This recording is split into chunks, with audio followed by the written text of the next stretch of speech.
Dios les bendiga. Soy el pastor Gilberto Gutiérrez de la Iglesia Bautista Oreb de México DF. Me da mucho gusto saludarlos en este jueves 9 de septiembre de 2021. Señales de vida es nuestra serie. Estamos en devocional número 13. Señal de vida para todos. Le hemos llamado al devocional de hace 2 días, el de ayer y el de hoy, para terminar el estudio de este milagro en donde el Señor Jesucristo sana a un paralítico en la casa de Pedro, probablemente en Capernaum, en una especie de culto de barrio, de estudio bíblico casero, aunque había demasiada gente. Señal de vida para todos, es la tercera parte. Hemos estudiado Lucas 5, 17 al 26, donde se describe este milagro. Después, el día de ayer, estudiamos Mateo 9, 1 al 8, donde se describe el mismo milagro. Y ahora leeremos Marcos 2, versículos 1 al 12. Como dijimos ayer, en el mundo se inventan religiones para cada cliente, según el cliente, ¿no? Según la persona. Por eso hay religiones para todos los gustos. Pero el cristianismo no es una religión, es una relación personal que los seres humanos podemos tener con Dios a través de Jesucristo, por medio de la gracia de Dios, por la gracia de Dios, por medio de la fe. Así es que el cristianismo no es una religión para algunos, dependiendo de sus características. No, es una fe que Dios nos ofrece a todo ser humano.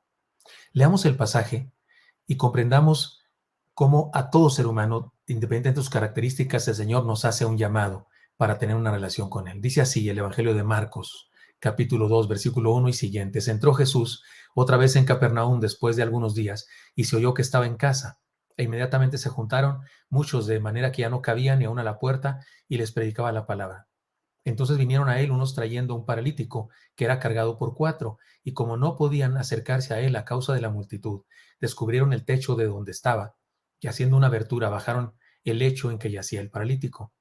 Al ver Jesús la fe de ellos, dijo al paralítico: Hijo, tus pecados te son perdonados. Estaban ahí sentados algunos de los escribas, los cuales cavilaban en sus corazones: ¿por qué habla este así? Blasfemias dice: ¿quién puede perdonar pecados sino solo Dios? Y conociendo luego Jesús en su espíritu que cavilaban de esa manera dentro de sí mismos, les dijo: ¿por qué caviláis así en vuestros corazones? ¿Qué es más fácil decir? ¿Decir al paralítico tus pecados son perdonados? ¿O decirle: levántate, toma tu lecho y anda? Pues para que sepáis que el Hijo del Hombre tiene potestad en la tierra para perdonar pecados, dijo al paralítico: a ti te digo, levántate, toma tu lecho y vete a tu casa. Entonces él se levantó enseguida y tomando su lecho salió delante de todos, de manera que todos se asombraron y glorificaron a Dios diciendo: nunca hemos visto tal cosa. Marcos 2, 1 al 12. Como dijimos ayer, el Señor estaba rodeado de 3 tipos de personas, por lo menos, y cada una de ellas nos ayuda a entender el carácter del Evangelio que vino a comunicarnos. Estaban los religiosos, los doctores de la ley, los líderes del pueblo en asuntos de fe, los non plus ultra de la espiritualidad, según ellos. Para ellos el Evangelio representó un desafío a revolucionarse. Ayer analizamos su caso y esta fue la enseñanza, antier analizamos su caso y esta fue la enseñanza. Señal de vida para el religioso, un desafío a cambiar para experimentarlo. Aunque tengamos religión, estemos dispuestos a cambiar. Insisto, aunque tengamos religión, debemos estar dispuestos a cambiar lo que sea necesario con tal de percibir la señal de vida y experimentar el Evangelio de Jesús. Luego, ayer, después de haber estudiado este caso antier, ayer analizamos otro caso, el caso del paralítico que se siente desahuciado y sin remedio. Para él, el Evangelio representó un desafío a experimentar a Jesús a pesar de su deteriorada identidad. Su problema era ese, no solamente era paralítico, era moralmente, en cuestión de ánimo, era un desahuciado, porque le habían dicho que Dios lo odiaba por causa de su pecado y que por causa de su pecado estaba enfermo. Le llamamos el día de ayer a esta enseñanza el Evangelio para el pecador, un desafío a experimentarlo, a Jesús, a pesar de lo que somos. Porque el Evangelio no es el Evangelio para los santos, ni el Evangelio para los buenos, ni para los impecables, ni para los perfectos. Porque si fuera así el Evangelio, entonces no habría nadie que lo recibiera, porque solo perfecto es Jesús. El Evangelio de nuestro Señor es el Evangelio para el pecador, como yo, como tú. Vayamos a Él tal cual somos, y Él hará de nosotros una obra de arte. ¿Se acuerdan que contiene ilustración acerca de un hombre? Bueno, Él hará de nosotros una obra de arte. Sigamos sus señales de vida. Ahora analicemos a otros personajes. Analicemos a otros personajes, los amigos del paralítico. Para ellos, este milagro y el Señor representó un desafío a compartirlo superando toda barrera. A compartir la fe en el Señor superando toda barrera. Analicemos este caso y aprendamos a vivir la señal de vida del Evangelio universal. Le llamaremos a esta enseñanza así: el Evangelio para el prójimo. Ya vimos el Evangelio para el religioso, el Evangelio para los desahuciados, ahora el Evangelio para el prójimo. Un desafío a superar toda barrera con tal de compartirlo. Una de las cosas más evidentes e interesantes de esta historia, por supuesto, después de la gracia del Señor, el amor del Señor, el poder del Señor, porque Él es el protagonista. Aquí los seres humanos no son protagonistas. Aquí la virtud o el ejemplo a seguir no es el de los seres humanos necesariamente, sino a creer en el Señor y lo que hizo el Señor. Sin embargo, si pensamos en términos humanos, una de las cosas más evidentes es, oiga, qué amigos del paralítico. Conviene que lo estudiemos aparte. Fueron ellos los que impresionaron al Señor con su fe. El texto dice: al ver él, se refiere a Jesús, al ver él la fe de ellos, le dijo al hombre o al paralítico: tus pecados son perdonados. ¿Nos podemos dar cuenta? Una cosa son ellos y otra cosa es el paralítico, el hombre. Y fueron ellos los que causaron una grata sorpresa al Señor al ver la fe de ellos. No dice al ver la fe de él, sino la fe de ellos. Esto me recuerda a una importante verdad del Evangelio. El Evangelio de Cristo es el Evangelio del prójimo. Miren, como ya dijimos en estos devocionales, el Señor puede aparecerse el día de hoy en un carro de fuego, puede bajar en una nave celestial en algún punto central del planeta para que sea televisado en todas partes y presentarse a la raza humana. Puede interrumpir las redes de comunicación del mundo y de repente aparecer por todos los canales de internet, televisión, cine, etcétera, etcétera, en todos los sistemas de comunicación del mundo, pero en su sabiduría ha diseñado una estrategia mejor. A cada discípulo salvado y transformado le ha encargado que le pase el mensaje a otro, y a otro, y a otro, y a otro. Esta es la razón por la que aquellos hombres fueron impresionantes para el Señor. Al ver Jesús, la fe de ellos, estaban cumpliendo con su proyecto de salvación. La multitud no les detuvo. El techo no fue una limitación, ni el qué dirán, ni el trabajo que tuvieron que realizar para arreglar el techo después, porque yo imagino que se lo arreglaron el desperfecto después, ni el dinero que tal vez tuvieron que pagar, ni la crítica. Imagínense si era la casa de Pedro: ¿qué andan haciendo ahí? Que están destruyendo mi techo. Ahora hay que entenderlo, no se trataba de un techo de concreto, ni de teja, por supuesto que no, ni de metal, ni de cristal. Era un techo, seguramente tenía algunas vigas atravesadas y luego palmas o hierbas encima, y encima tal vez barro, tierra. Todas las casas en aquella época tenían una escalera al lado, todas las casas, porque se usaban las azoteas para guardar de grano, hierbas que alimentar a los animales. De hecho, era como un chiste enterarse que de repente andaba ahí arriba un burro comiendo la hierba que habían almacenado, porque lograba subir por la escalera si no tenía miedo. Es decir, subieron por la escalera típica que había en todas las casas, pero sí tuvieron que trabajar, porque subir a un hombre paralítico debió ser complicado. Entre cuatro debió ser complicado. No era una silla de ruedas la que llevaban, era un camastro, y lo tuvieron que amarrar o alguna cosa así. Y además, pues sí tuvieron que tal vez usar alguna herramienta o sus manos para levantar aquellas vigas y aquellas hierbas, y luego de repente hacer el boquete y luego bajar.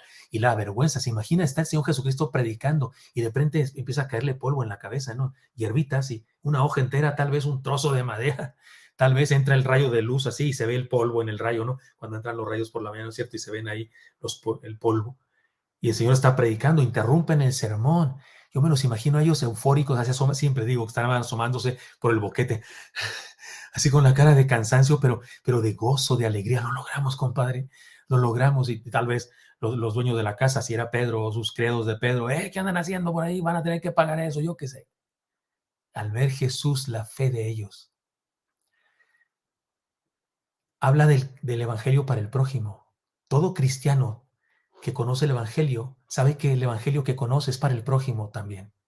Toda comunidad de fe, como la iglesia que yo pastoreo, la Iglesia Bautista Oreb, gasta mucho dinero en Biblias, folletos, renta de edificios, instrumentos, mantenimiento de vehículos, sostenimiento de pastores, misioneros, secretarias, contadores, técnicos de diferentes áreas, compra de terrenos, libros, compra de impresiones de literatura, equipo de sonido, instrumentos musicales, pago de servicios, no solo luz, agua, sino internet, radio y una y mil cosas que representan una gran inversión. La iglesia que pastoreo tenemos misioneros en diferentes partes del mundo. En Haití acaban de regresar nuestros misioneros de Oriente. No digo el país por seguridad de ellos, pero de Oriente después de 7 años de estar allá. Tenemos misioneros en Honduras, tenemos misioneros en diferentes grupos de nuestro país, de grupos étnicos, entre los totonacos, entre los mazatecos, entre 3 tipos de náhuatl, porque los náhuatl es el grupo más numeroso, y entre regiones tenemos misioneros ahí, misiones ahí, y además de las misiones urbanas que tenemos en diferentes puntos de la República, y grupos celulares, es decir, iglesias en casa, grupos pequeños, montones en la Ciudad de México. Por supuesto que tenemos misiones fuera de nuestra Ciudad de México, además de las de fuera del mundo, y en los grupos étnicos tenemos en Querétaro, en Cancún, en otros lugares, en Tampico, en Puebla, en diferentes lugares. Y eso significa una gran inversión, porque los pastores que trabajan en esas iglesias los sostenemos, y los terrenos donde están las iglesias, la mayoría de ellos o muchos de ellos los hemos tenido que pagar y edificar sus templos. Y eso significa una gran inversión. La cosa es sencilla. Vale la pena invertir lo que sea necesario con tal de acercar a las personas a Jesús. Es mi opinión personal que sería bueno que cuando Cristo regrese o cuando nos llame a su presencia a todos juntos, no tengamos un peso en el banco, porque todo lo hayamos invertido en estrategias para compartir el Evangelio. No le regateemos a Dios la vida. Por si en otro país no se entiende eso de regatear, es como cuando llegas a un lugar y está una persona vendiendo y ahí dice un cartelón, esto cuesta 50 pesos. Y tú llegas, oiga, ¿a cómo el de 40? Cuesta 50, pero tú dices, ¿cuál? Y ella te dice, no, se lo dejo en 35. No, le doy 34. O sea, eso es regatear. No regateemos a Dios nuestra vida. Ni el dinero, ni el tiempo, ni el esfuerzo, ni las habilidades, ni la familia. No es todo eso de Él, no le pertenece. Eso no. Ahora mismo estoy esforzándome por compartir con claridad y pasión y alegría el Evangelio, y le pido a Dios tener éxito en ello con usted. Hermano, usted y yo que ya conocemos el Evangelio de Cristo, aceptemos el desafío de superar cualquier barrera con tal de compartir el Evangelio a nuestro prójimo. Aquellos tipos sí que superaron barreras, pero no por ellos solamente, sino por el amor, por la gracia de Dios. No es que eran muy buenos y muy santos, no, la gracia de Dios les llenó y les dio visión. El Santo Espíritu de Dios les motivó. El protagonista, perdón, es nuestro Señor, no esos hombres. Sin embargo, ellos fueron sensibles y obedientes al mover del Espíritu, y se atrevieron a romper cualquier barrera. Es más, yo pudiera pensar que hasta rompieron la barrera, superaron la barrera de que el paralítico no quisiera ir. No, no me lleve, miren cómo está lleno de gente. No se va a poder, porque él tenía esa consigna en su mente, le habían enseñado, Dios está enojado contigo, Dios te odia, por eso te hizo paralítico, porque has cometido pecados, o tal vez tus padres cometieron antes de que tú nacieras, porque eso se decía en aquella época, como el día de hoy, algunos que no entienden la Biblia creen en eso, en las maldiciones generacionales. No han leído ese pasaje de la Biblia que dice que de hoy en adelante nunca más se dirá los padres comieron uvas agrias y los hijos tienen el dolor de dientes. Nunca más se dirá eso. Cada quien, el que coma las uvas agrias, que a él le duelen los dientes, no a sus hijos, dice la palabra. Pero estos hombres superaron las barreras para llevar a su amigo o su vecino o su pariente a los pies de Jesús. Superemos toda barrera con tal de compartir el Evangelio a nuestro prójimo. Y si usted no es uno que ha conocido a Cristo, pues usted déjese llevar a Jesús. Yo espero ser ahora su amigo que le está queriendo llevar en su camastro a Jesús. Espero ser yo el que esté haciendo un agujero en el techo ahora para llevarle hasta Jesús con este esfuerzo de compartirle con mis palabras, mi emoción y mi alegría el mensaje del Evangelio, porque sin Cristo estamos perdidos. Ahora, hubo 3 tipos de caras en ese lugar ese día. Los religiosos pusieron su cara de fuchi, su cara de enojados. El paralítico puso cara de sorpresa feliz. A mí me dices, pues me levanto, y claro que sí. Y los amigos pusieron progresivamente una cara triple. Culpabilidad por la fechoría que estaban haciendo del agujero en el techo, alegría por haber logrado su propósito de llevar a los pies de Jesús, y satisfacción cuando vieron caminar a su amigo. Esos 3 tipos de cara me imagino en sus rostros. Podemos decir que son los 3 tipos, no me refiero a los de estos amigos del paralítico, sino los del fuchi, el paralítico con sorpresa feliz, y estos que era una cara triple. Podemos decir que son estos 3 tipos de personas, tipos de caras que pone la gente cuando escucha el Evangelio de Jesús. ¿Cuál cara vas a poner tú, amigo, amiga, hermano, hermana? ¿Qué cara vamos a poner tú y yo? Aquella casa se llenó de luz, de gracia y de misericordia por la presencia del Señor. Dejemos que nuestra casa, nuestra familia, experimente la grandeza del amor de Dios. Si eres un religioso, déjate transformar. Si reconoces que eres un pecador, experimenta su amor. Y si ya eres un discípulo, atrévete a cargar a quien lo necesita y llévalo a Jesús. Señor Santo, pongo en tus manos a mis hermanos y mis hermanas y te pido que nos ayudes a conocerte personalmente.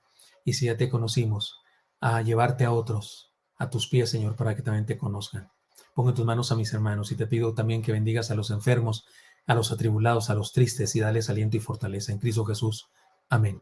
Espero que esto sea útil para usted y me encantaría encontrarle el día de mañana. Hasta pronto.